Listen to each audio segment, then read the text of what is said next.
नमस्कार दोस्तों, स्वागत है आप सभी का एक बार फिर से। दोस्तों, अगर आप अपनी लाइफ में कुछ नया सीखना चाहते हैं तो चैनल को सब्सक्राइब जरूर करिएगा। हिंदू धर्म में मकर संक्रांति का बहुत महत्व है। धार्मिक मान्यताओं के अनुसार इस शुभ दिन पर पवित्र नदी में स्नान और दान पुण्य करने से सभी मनोकामनाएं पूर्ण होती है। मकर संक्रांति के दिन लोग धन, सुख, समृद्धि, सफलता और माँ लक्ष्मी को प्रसन्न करने के लिए कई तरह के उपाय करते हैं। आज हम आपको बताएंगे एक ऐसा उपाय जिसको मकर संक्रांति के दिन करने से आप पर धन, सुख, समृद्धि, सफलता और माँ लक्ष्मी की कृपा दृष्टि हमेशा बनी रहेगी। हमारे शास्त्रों में क्या होता है, गाय को माता के रूप में हम पूजते हैं, पर आज के समय में ऐसा बहुत कम देखने को मिलता है। आज की जो यंग जनरेशन है वो इस बात पर ध्यान नहीं देती है और ज्यादातर इन बातों को अंधविश्वास बना करके इग्नोर कर देती है।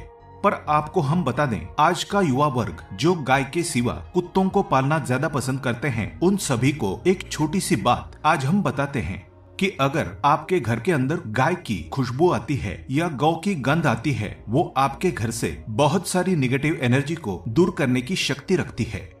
भगवान श्री कृष्ण ने भी इंद्र पूजा को बंद करवाकर गौ माता की पूजा प्रारंभ करवाई थी, क्योंकि गाय को प्रत्यक्ष देवता मानते हैं। गाय का दूध हो, गाय का गोबर हो, गोमूत्र हो, सभी में बहुत सारे औषधीय गुण होते हैं और जो भी व्यक्ति इनका उपयोग करता है वो कई तरह की बीमारियों से बचा रहता है। जिस घर में गाय रखी जाती है वहाँ कभी भी वास्तु दोष उत्पन्न नहीं होता, घर में सुख शांति का वास होता है। और पुराणों के अनुसार गौ में सभी देवताओं का, इनफैक्ट 33 करोड़ देवी देवताओं का वास माना जाता है। गाय को कभी भी सताना नहीं चाहिए, उनको झाड़ू आदि से मारना नहीं चाहिए। उनकी हत्या करना नरक के द्वार खोलने के समान होता है। माना जाता है मनुष्य को कई जन्मों तक दुख भोगने पड़ते हैं। अगर हम साइंस की माने तो वैज्ञानिक भी कहते हैं गाय एकमात्र ऐसा प्राणी है जो ऑक्सीजन ग्रहण करता है और ऑक्सीजन ही छोड़ता है, जबकि मनुष्य सहित सभी प्राणी ऑक्सीजन लेते हैं और कार्बन डाइऑक्साइड छोड़ते हैं। पेड़ पौधे ठीक इसका उल्टा करते हैं। दोस्तों, गाय को माना जाता है गौ माता। मनुष्य को मरने के बाद उसे वैतरणी नदी पार कराती है। कहा जाता है कि वैतरणी नदी यानी नरक तक पहुंचने के लिए जो नदी होती है उसको पार करना हो तो अगर जीवन में आपने गौदान किया हुआ है या गौ सेवा की हुई है तो आपको उस नदी को पार नहीं करना पड़ता है। भारत में तो गौ माता को हम देवी माँ का दर्जा देते हैं और दिवाली के दूसरे दिन गोवर्धन पूजा के अवसर पर भी गायों की विशेष पूजा की जाती है। उनका मोर पंख आदि से श्रृंगार किया जाता है। अथर्ववेद में बताया गया है, धेनु सदा नाम रई नाम, अर्थात गाय समृद्धि का मूल स्रोत है, समृद्धि और प्रचुरता का द्योतक है, सृष्टि के पोषण का स्रोत है, जननी है। गाय के दूध से बहुत तरह के उत्पाद बनाए जाते हैं। गोबर से ईंधन और खाद मिलता है। इसकी मूत्र से दवाई और उर्वरक बनते हैं। इसलिए ये सिर्फ पूजनीय नहीं है कि दूध देती है, बल्कि इनके होने से हमारी सामाजिक पूर्ति भी होती है।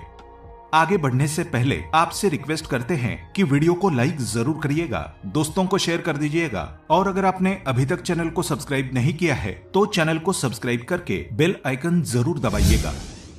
84 लाख योनियों के सफर करके आत्मा अंतिम योनि के रूप में गौ का रूप धरती है। गाय लाखों योनियों का वो पड़ाव है जहां आत्मा विश्राम करके आगे की यात्रा शुरू करती है। दोस्तों, गाय का कोई अपशगुन नहीं होता है। जिस भूभाग पर मकान बनाना हो वहां पर अगर आप 15 दिन के लिए गाय और बछड़ा बांध देते हैं तो वो जगह पवित्र हो जाती है। भूभाग से बहुत सारी आसुरी शक्तियों का नाश हो जाता है, क्योंकि गाय में सकारात्मक ऊर्जा का भंडार माना गया है। गाय का मार्ग रोकना, अगर आप कहीं भी जा रहे हैं और गाय माता आपका मार्ग रोक दें तो ये बहुत ही शुभ माना जाता है। गाय और बछड़े का दर्शन एक साथ आपको हो जाए तो आपकी सफलता का प्रतीक माना जाता है। अगर आपके घर के आसपास गौ घूमती रहती है तो इसका मतलब है कि आपके घर से काफी सारे संकट अपने आप ही दूर होने वाले हैं और समृद्धि पूर्वक जीवन आपको मिलता है। गाय के समीप आप अगर जाते हैं तो संक्रामक रोग, कफ, खांसी, सर्दी, जुकाम आदि का ग्रेजुअली अपने आप ही बिना दवाइयों के भी नाश हो जाता है। अगर आपको गाय अचानक से पूंछ मार देती है तो ये बहुत ही शुभ संकेत माना गया है और काली चितकबरी गाय का ऐसा करना तो और भी ज्यादा शुभ माना गया है। पंचगव्य जो होते हैं वो कई रोगों में लाभदायक है। पंचगव्य क्या क्या हुए? गाय के दूध, दही, घी, मूत्र और गोबर, इन सभी को शरीर की रोग निरोधक क्षमता को बढ़ाकर रोगों को दूर करने वाला माना गया है। ऐसा कोई रोग नहीं है जिसका इलाज पंचगव्य से नहीं किया जा सकता। दोस्तों, आज के समय में लोग गौ माता की पूजा करने के बजाय, उनका सही उपयोग करने के बजाय उनको काटकर मारकर खाना ज्यादा पसंद करते हैं। बुरा लगेगा शायद, पर ये सच है। और गाय को रोटी देने से न केवल सुख समृद्धि की प्राप्ति होती है, बल्कि बरकत भी होने लगती है। अगर आप गौ को पाल सकें तो अच्छी बात, लेकिन आज के मॉडर्न युग में जहां लोगों की शायद खुद की घर में रहने की जगह नहीं है, ऐसे में गौ को रखना थोड़ा कठिन और महंगा हो सकता है। ऐसे में आप गौ को रोटी दें। कम से कम रोटी दे करके आप सुख समृद्धि को प्राप्त कर सकते हैं। आपके घर में बरकत होने लगती है। हमारे बुजुर्ग हमेशा से कहते आए कि गाय को रोटी खिलानी चाहिए, लेकिन समय स्थिति के चलते गाय की सेवा हर कोई नहीं कर पाता। लेकिन कम से कम रोटी तो आप खिला सकते हैं। अगर रोटी भी नहीं खिला सकते, जैसे काफी सारे जो हमारे भाई बहन मलेशिया वगैरह में, लंदन वगैरह में बैठे हैं, उनको गायें नहीं मिलती है। वो पूछते हैं कि हम कैसे गौ सेवा करें। आप ऐसा कर सकते हैं, आप गौ के नाम के पैसे निकालते जाएं और फिर आप चाहें तो कभी इंडिया आए तो आप गौशाला में दान दे दें, या फिर आप चाहें तो वहीं पर किसी गरीब को गौ के नाम की रोटियां खिलाएं। किसी भी अनाथाश्रम में चले जाएं, किसी वृद्धाश्रम में चले जाएं, किसी भी दूसरे सफेद पशु को आप भोजन कराएं। ये भी आपके लिए बहुत अच्छा होने वाला है। कम से कम रोटी जरूर खिलाएं। हमारे देश में कई जगह देखा गया है और कई लोगों का प्रश्न आता है कि हम झूठी रोटी गाय को देते हैं, क्या ये सही है या गलत है? हम झूठा खाना, बचा हुआ खाना गाय को खिलाते हैं, यानी जो बच जाता है वो गाय के हवाले कर दिया जाता है। तो आपको बता दें दोस्तों, रामायण काल में गौ माता को एक श्राप मिला था। उसी की वजह से आज उनके साथ ऐसा हो रहा है। उसी श्राप की वजह से गौ माता में देवी देवताओं का वास होने के बाद भी उनको झूठा खाना पड़ता है। यहाँ तक कि पॉलीथीन्स भी खाते हैं। हालांकि ये किसी भी लिहाज से सही नहीं है। आपको बता दें, वाल्मीकि रामायण में सीता द्वारा पिंडदान देकर दशरथ की आत्मा को मोक्ष मिलने का संदर्भ आता है। जो लोग जानते होंगे वो जानते हैं कि वनवास के दौरान भगवान राम, लक्ष्मण और सीता पितृपक्ष के दौरान श्राद्ध करने के लिए गया धाम पहुँचे। वहां श्राद्ध कर्म करने के लिए जरूरी सामग्री जुटाने राम और लक्ष्मण तो चले गए और सामान लेकर नहीं आए। इधर दोपहर हो गई, पिंडदान का समय निकलता जा रहा था। सीता माँ घबराने लगी। तभी दशरथ की आत्मा ने पिंडदान की मांग कर दी। अब गया जी के आगे फल्गु नदी पर अकेली सीता जी मुश्किल में पड़ गई। उन्होंने फल्गु नदी के साथ वट वृक्ष, केतकी के फूल और गाय को साक्षी मानकर बालू का पिंड बनाया और स्वर्गीय राजा दशरथ अपने ससुर के निमित्त पिंड दान कर दिया। थोड़ी देर में भगवान राम और लक्ष्मण जब लौटे तो उन्होंने कहा कि समय निकल जाने के कारण मैंने पिंड दान कर दिया। बिना सामग्री के पिंडदान कैसे हो सकता है? इसलिए राम जी ने सीता माँ से प्रमाण मांगा। तब सीता माता ने कहा कि जो फल्गु नदी की रेत है, केतकी के फूल है, गाय है और वटवृक्ष है, जो मेरे द्वारा किए गए श्राद्ध कर्म की गवाही दे सकते हैं। इतने में फल्गु नदी, गाय और केतकी के फूल तीनों इस बात को मुकर गए। उन्होंने कहा, सीता माँ झूठ बोल रही है, सिर्फ वटवृक्ष ने सही बात कही। तब सीता जी ने दशरथ का ध्यान करते हुए उनसे ही गवाही देने की प्रार्थना करी। दशरथ जी ने सीता माँ की प्रार्थना को स्वीकार करके घोषणा की कि ऐन वक्त पर सीता ने मुझे पिंडदान कर दिया। इस पर राम आश्वस्त हुए, लेकिन तीनों गवाहों द्वारा झूठ बोलने पर सीता जी उनसे क्रोधित हो गई और उन्हें श्राप दिया। फल्गु नदी से कहा कि जा, तेरा नाम सिर्फ नदी रहेगा, लेकिन तुझ में पानी कभी नहीं रहेगा। इस कारण आप भी जानते होंगे, जो लोग जानते हैं, फल्गु नदी आज भी गया में सूखी ही रहती है। गाय को श्राप दिया कि तू पूज्य होकर भी लोगों का झूठा खाएगी, और केतकी के फूल को श्राप दिया कि तुझे पूजा में कभी नहीं चढ़ाया जाएगा। वट वृक्ष को सीता माँ ने आशीर्वाद दिया कि उसे लंबी आयु की प्राप्ति होगी और दूसरों को छाया प्रदान करेगा, तथा पतिव्रता स्त्री तेरा स्मरण करके अपने पति की दीर्घायु की कामना करेंगी। यही कारण है कि गाय को आज भी झूठा खाना पड़ता है। केतकी के फूल को पूजा से निषिद्ध बताया गया है। फल्गु नदी के तट पर जल नहीं है। सीता कुंड में पानी के अभाव में सिर्फ बालू या रेत में पिंडदान किया जाता है। दोस्तों, शास्त्रों के मुताबिक गौ माता में सारे देवी देवता निवास करते हैं।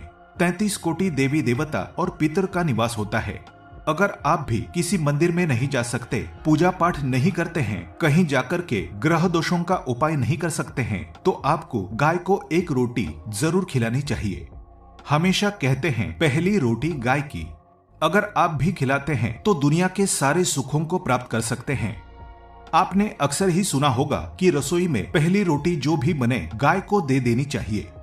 हर रोज गाय को एक रोटी देने से आपके जीवन के सभी दुख दर्द दूर हो जाते हैं। खाना बनाते वक्त हमेशा पहली एक रोटी गाय की निकाल दें। इसके बाद ही परिवार के बाकी सदस्यों के लिए आपको रोटियां सेकनी चाहिए। कोशिश करनी चाहिए कि गाय की उस रोटी में थोड़ा सा हल्दी मिला दें। इससे गाय को रोटी खिलाने का अपार फल प्राप्त होता है। अगर गुरुवार का दिन हो तो लोई ले लें। सने हुए आटे की एक छोटी सी लोई बना लें और उसमें हल्दी मिलाकर गाय को खिला दें। आपके जीवन में शुभता आती है, वैभव आता है, धन संपत्ति का वास होता है। आप जो भी हासिल करना चाहते हैं जिंदगी में, तो आप देखेंगे कि तुरंत आपको मिनटों में वो हासिल हो जाता है। इसी तरह से आपको नमक का एक उपाय बताते हैं। नमक क्या है? नमक के बिना तो हर स्वाद अधूरा है, और साथ ही साथ अगर नमक ना हो जीवन में तो स्वादहीन हो जाता है। जितना हम खाने में नमक को इम्पोर्टेंट मानते हैं, उतना ही ज्योतिष में नमक को इम्पोर्टेंट ही माना जाता है और इसे कर्ज की वस्तु माना गया है। किसी का नमक खाने का अर्थ क्या होता है? उसका कर्जदार होना। आपने सुना ही होगा, नमक का कर्ज अदा करना है। इसलिए अगर आप जीवन को सुगम बनाना चाहते हैं, सरल बनाना चाहते हैं, तो नमक का एक आसान सा प्रयोग आपको आज हम बताएंगे। आप देखिए कि कितने आपको पॉजिटिव परिणाम मिलते हैं, और इतना आसान है कि इसके लिए आपको अतिरिक्त मशक्कत करने की कोई जरूरत नहीं है। सिर्फ आपको अपने घर में बनी सबसे पहली रोटी लेनी है और उस पर थोड़ा सा नमक रख दें। अब आप पूछेंगे कौन सा नमक रखें? तो सबसे बेस्ट है आप सादा नमक, ढीली वाला नमक, सस्ता नमक जो भी है वो रखें। काला नमक नहीं रखना है, आपको सफेद नमक ही रखना है। तो नमक रख लें और फिर इस रोटी को किसी कपिला गाय को आपको दे देनी है। कपिला गाय यानी सफेद रंग की गाय को आपको खिला देना है। अगर आपको कपिला यानी सफेद गाय नहीं मिलती है तो आप ये रोटी किसी भी गाय को खिला दें। मगर यदि आपको कोई ऐसी गाय दिख जाए, सबसे पहले सफेद गाय को ही खिलाना प्रीफर करें। आपको बता दें दोस्तों, ये उपाय आपकी हर समस्या को जड़ से दूर कर देता है। चाहे आपके घर में कोई बड़ी कलह हो, कोई पारिवारिक वाद विवाद हो, इस उपाय को करके आपके घर में सुख का वास होने लगता है। जो भी धन की कमी हो, बच्चों की पढ़ाई हो, करियर में सफलता हो, सभी मुश्किलें आपके जीवन की दूर होने लगती है। लेकिन गाय को रोटी देते वक्त मन में ऐसा कोई भाव ना लगाकर रखें कि हम रोटी खिलाते हैं या फिर हम बहुत बड़े दानी हैं। अन्यथा इस स्थिति में पुण्य फल की प्राप्ति होना संशय वाली स्थिति देता है। गाय को रोटी खिलाने से नियम से बरकत के अलावा आप देखेंगे धन संपत्ति में दिनों दिन बढ़ोतरी होने लगती है और आपके घर के ग्रह दोषों से आपको मुक्ति मिलती है। अगर आपके भी घर में धन की कमी है तो आपको ये उपाय जरूर करना चाहिए। किसी भी दिन करें। अगर सावन का पवित्र महीना है तो हर दिन शुभ है। आप जिस दिन चाहें उस दिन से कर सकते हैं और आप देखेंगे इस उपाय को करने से आपके घर से धन की कमी बिल्कुल झट से दूर हो जाती है। तो ये उपाय आप जरूर कर लीजिए। आज के लिए बस इतना ही। दोस्तों, अगर आपको ये वीडियो पसंद आया है तो वीडियो को लाइक करिएगा, दोस्तों को शेयर जरूर करिएगा और चैनल को सब्सक्राइब करके बेल आइकन जरूर दबाइएगा ताकि आने वाला नॉलेजेबल वीडियो आपको सबसे पहले मिले। दोस्तों, मिलते हैं अगले वीडियो में। तब तक के लिए good bye and thanks for watching my video.